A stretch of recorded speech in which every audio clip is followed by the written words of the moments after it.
नमस्कार दोस्तों, आईटी के सभी छात्रों को मेरी क्लास में स्वागत है। जो बच्चे आईटी के बाद में कंपटीशन की तैयारी कर रहे हैं, इलेक्ट्रिशियन सब्जेक्ट से हैं, उनके लिए बहुत अच्छा टॉपिक है, जिसमें मोटर मैकेनिक व्हीकल में भी है, अन्य ट्रेडों में भी ये टॉपिक है। और इसके टॉपिक को ढंग से समझ के जाना है।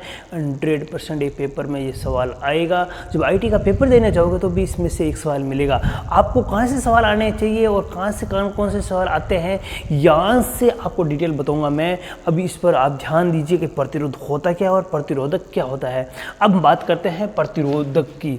अब प्रतिरोधक का इसका मतलब रजिस्टर, इसका में होता है प्रतिरोधक की परिभाषा होती है विद्युत धारा में प्रवाह में उत्पन्न होने वाली बाधा। जैसे आपके एक तार है और उस तार में से इलेक्ट्रॉन जा रहे हैं और इस तार में से इलेक्ट्रॉन जा रहे हैं और इस इलेक्ट्रॉन में कुछ इलेक्ट्रॉन में जाने में दिक्कत आई और कोई तार लंबा था, या तो तार लंबा था और यह तार के अंदर क्या हो गया, ये तार क्या हो गया, गर्म बहुत ज़्यादा हो गया। अब इलेक्ट्रॉन जा रहे थे, कुछ इलेक्ट्रॉन में जाने में उत्पन्न क्या हुई, बाधा उत्पन्न हुई, और जाने में जो बाधा उत्पन्न हुई इलेक्ट्रॉन में, उसी को हमने बोल दिया प्रतिरोध। यानी आप परिभाषा सीधे सीधे बोल सकते हो, इलेक्ट्रॉन की प्रवाह में उत्पन्न होने वाली बाधाएं को क्या कहते हैं, प्रतिरोध कहते हैं। अब कहते हैं सर प्रतिरोधक क्या होता है।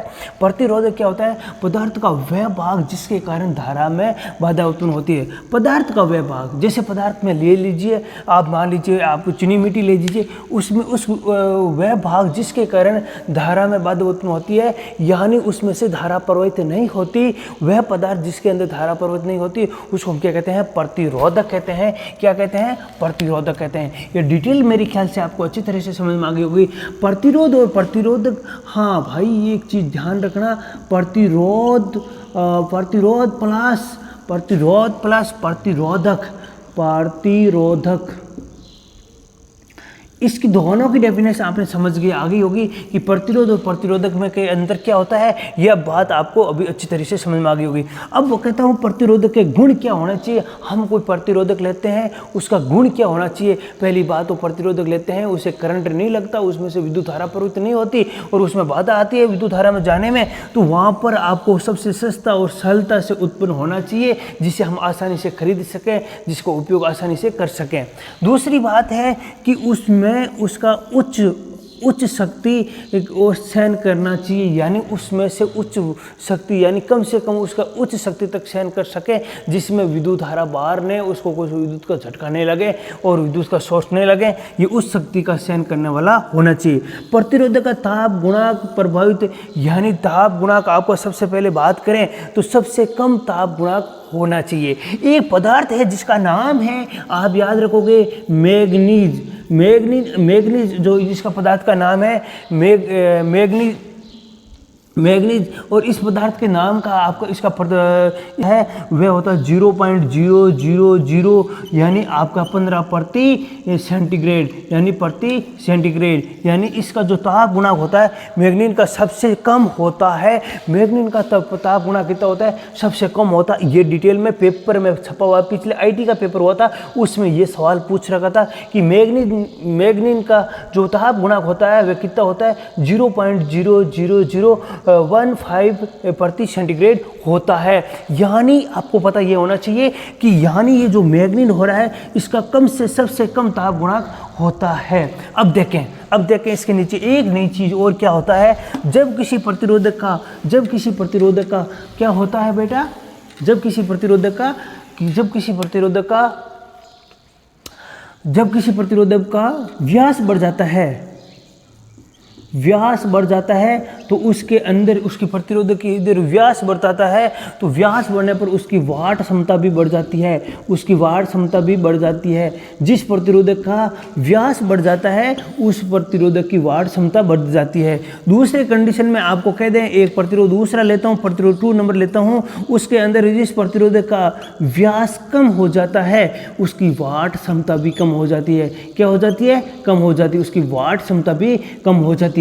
मुझे ये चीज़ों को आपको ढंग से सीखनी है। मैं कहता हूँ इसमें से 1-2 सवाल छप गए, आपको 100% इस क्वेश्चन को देकर आपने कोई ऑब्जर्व करके सीख के जाना है, जिसपे अब आप आने वाले सीबीटी पेपर में आप देखोगे, हाँ जी सर ये पेपर में सवाल तो आ ही गया, आप वहाँ से क्लास ली थी। हाँ बेटा, इसलिए मैं आपको क्लास ले रहा हूँ।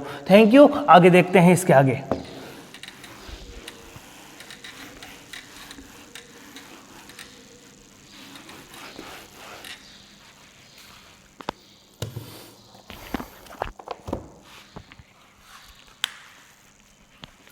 अब देखते हैं वाट क्षमता क्या होती है, कम होती है। और इसके अंदर वाट क्षमता कम होती है तो इसके अंदर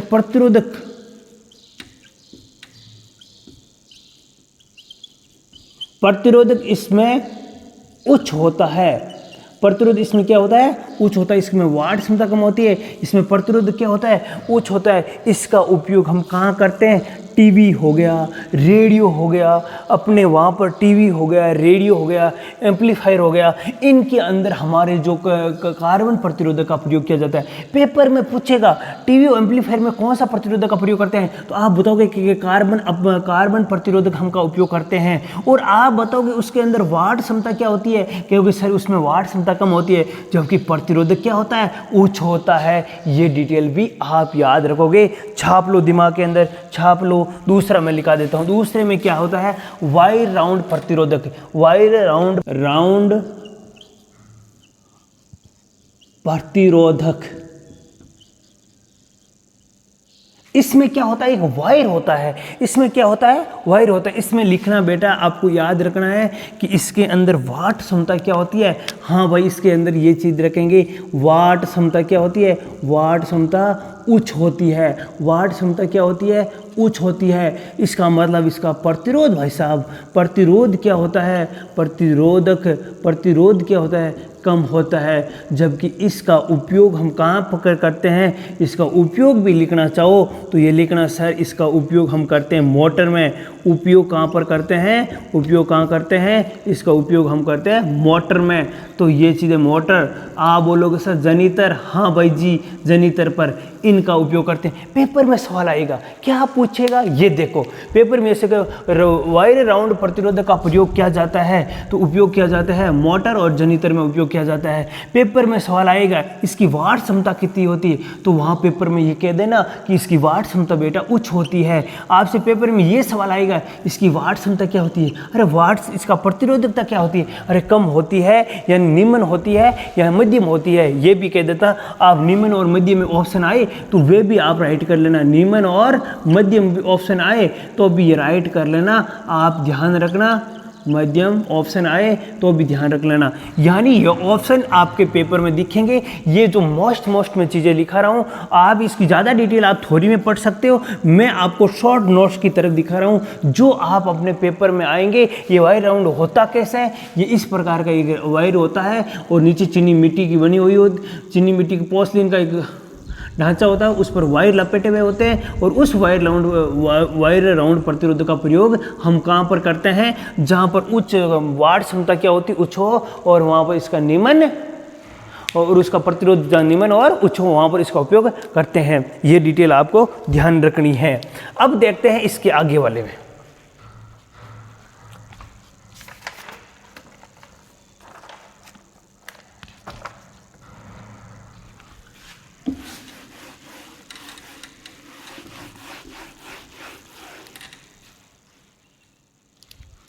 आगे है नियत मान प्रतिरोधक। नियत मान प्रतिरोधक, इसका मतलब इसका मान परिवर्तन नहीं किया जाता।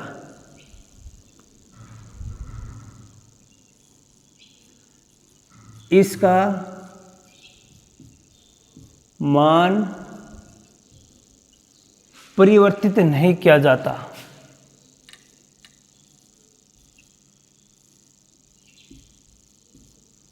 नहीं किया जाता।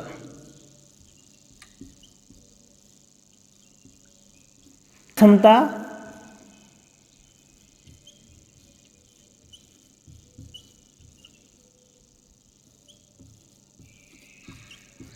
एक बटा आठ वाट से 2 वाट होती है। यस डन, क्लियर रखें, ये सारे लाइनें आई रखी है। और इसका प्रतिरोध होता है,